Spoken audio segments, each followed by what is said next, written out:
Good morning, good morning, good morning, guys. Good morning. How are you guys doing? How are you guys doing? I hope this week has been good to you guys. Hope the week has been good to you guys. Well, on my side, I'm okay. I'm okay. We're getting there. We're getting there, guys. This weekend is a very big weekend in South Africa. It's a elections voter registration. It's a voter registration weekend. The weekend which provides an opportunity for new voters to go and register themselves, and those who already registered, who already voted before, to go and check themselves if they're still appearing in the system. All of this is in preparation to the 2024 elections. You know, so I thought let's just have this conversation today, guys. In 2019, the African National Congress, which is the governing party,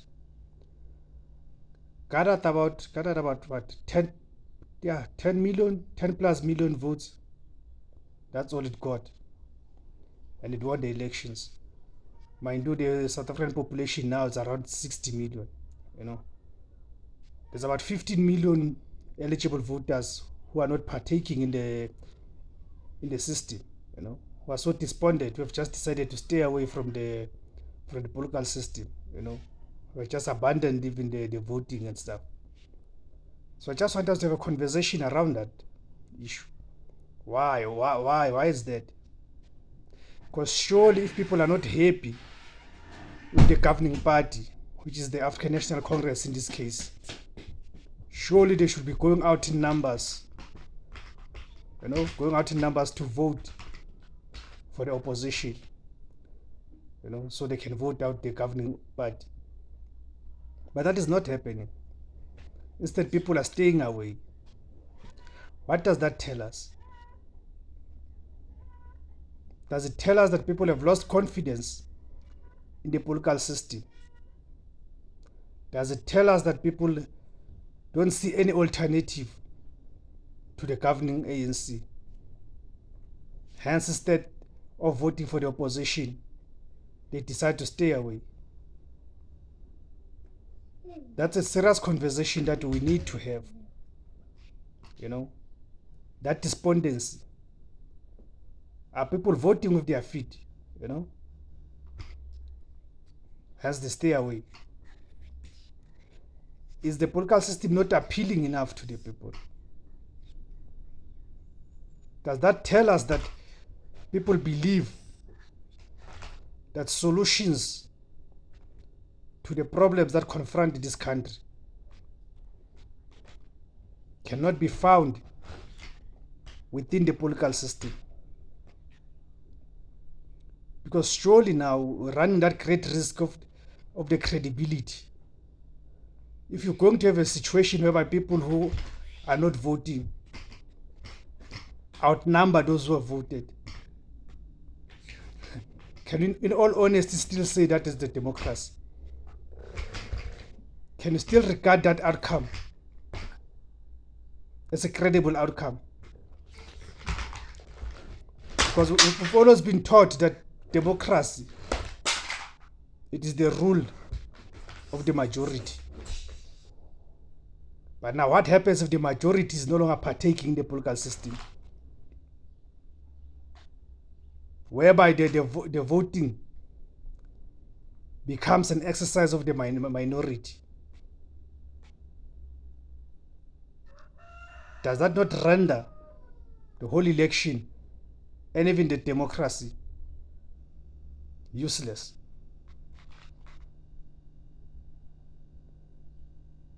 Has enough been done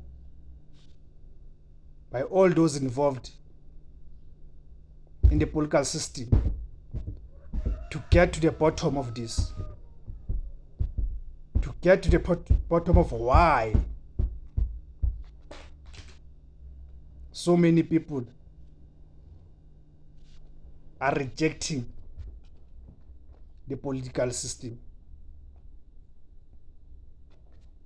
I mean, with all the problem that beset this country,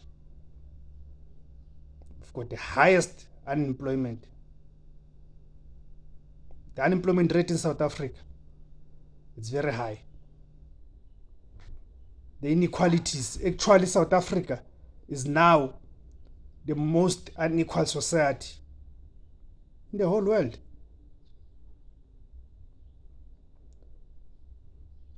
The poverty levels are so high, Does that not provide enough reason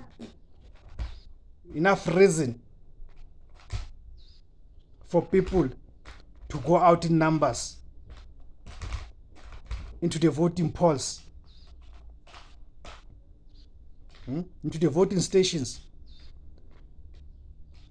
to try and turn the situation around? Surely some of us will be forgiven for reading this to mean majority of South Africans have lost faith in the political system. And them losing faith in the political system does not only talk to them losing faith in the former liberation movement, which is the African National Congress. No. It means they've lost faith in the entire political system. Hence, they cannot see any alternative. This is despite us having so many political parties, registered political systems that are contesting the elections. You see. And mostly it is the young people whom the future belongs to. It is them who have decided not to partake in the whole political system. That's a serious conversation that needs an honest and deep analysis so we are able to understand it as to why. What can we do? What can be done to ameliorate the situation? You see, surely all of us should be concerned, because I refuse to believe that the main reason so many people have decided to abandon and reject the political system can be reduced to ignorance or similar reasons. No.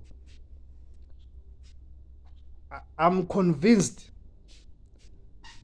that this is a conscious decision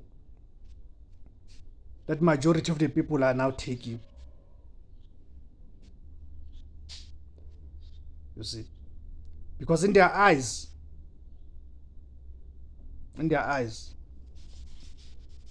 they see politicians as being the same.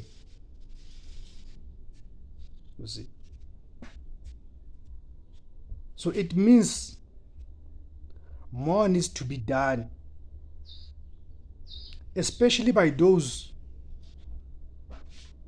who claim to represent a real alternative. You know? And when I mean real alternative, I'm talking about at the ideological level. You see? Because when we talk about the poverty, the unemployment, the inequalities, who are the victims of that? It is us, black people, the African majority. It is us who are being ravaged by this poverty and the unemployment. You see. So it means within this political system, or within those who are active in the activism, more needs to be done to combine the efforts and uniting the marginalized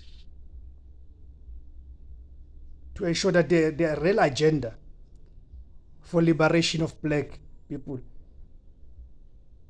is put back on the table. You see. So I thought, guys, I should just raise those few pointers, guys. That let's man take time, interrogate this question, you know, because it poses a serious threat. It poses a serious threat because it means this democracy is becoming a bourgeois democracy, a democracy of the elites, just becoming an elitist program. You see, as you see, the majority now are rejecting it. You see. Okay, thank you very much, guys, for tuning into this channel. Thank you very much for taking your time to watch this video. Please subscribe. At the bottom of the video there, there's subscribe option. Please click on that subscribe option to subscribe to the channel. So each time when I drop a video, then it will notify you. Okay, thank you very much, guys. Good luck to those who are going out to register. All the best. Thank you. See it.